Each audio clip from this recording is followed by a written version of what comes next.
ketika kematian datang, semuanya tinggal baju besar kemewahan dan kemegahan, harta benda kendaraan.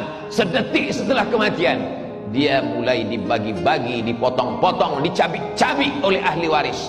Kalau anak sempat disekolahkan ke pondok pesantren tahfiz Quran, dia yang akan mengantar sampai ke liang lahat, dia yang akan mengiring ke pemakaman, dia yang turun ke bawah meletakkan ke liang lahat, dia tempelkan hidung orang tuanya, karena begitu yang diajarkan menurut sunnah Rasulullah SAW.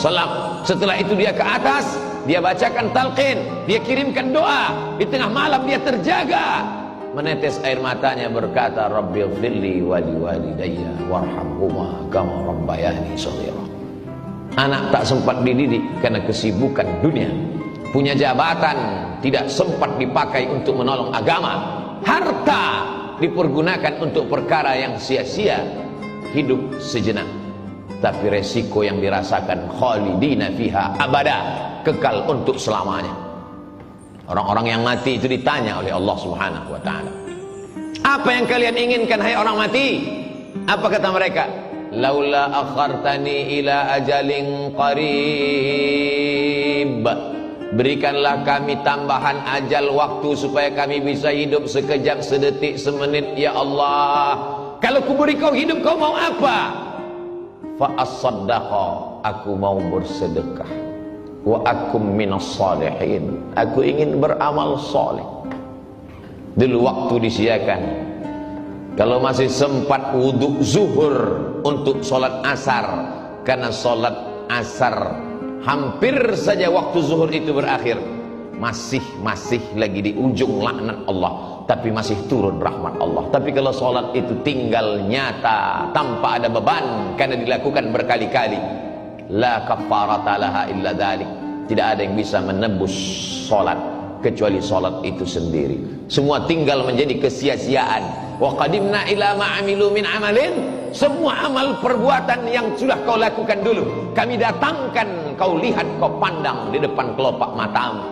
Faja'alna haba'an mansura, kami jadikan amal itu terbang seperti debu dihembus angin, tepung melayang di udara, tak bermakna, tak dapat menolong. Padahal orang-orang beriman melihat amal kebaikannya, faman ya'mal mithqala dzarratin khairan yarah wa man ya'mal mithqala dzarratin syarran yarah.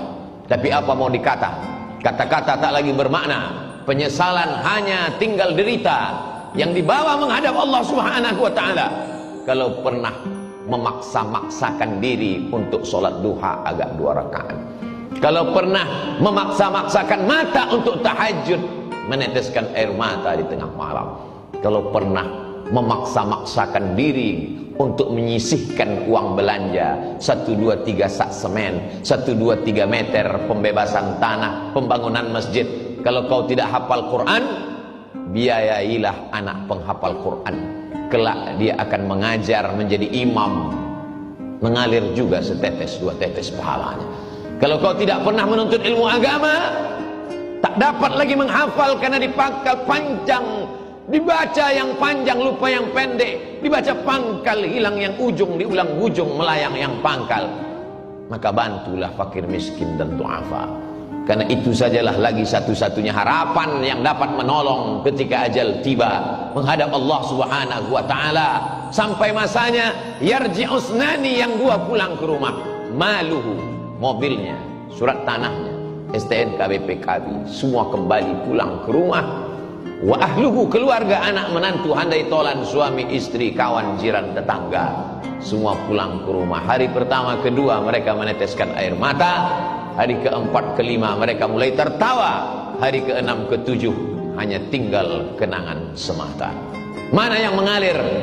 Kalau pernah mengajarkan Al-Fatihah, alif bata, diamalkan anak cucu keturunan. Mana yang tetap mengalir sampai kematian? Kalau pernah mewakafkan Al-Quran, tak dapat Al-Quran surat Yasin, sehari 2 hari sempatkan menjenguk fakir miskin, yatim dan du'afa, mengusap kepala mereka, 1, 2, 3 bungkus, semeter, 2 meter, 1, 2, 3 sak.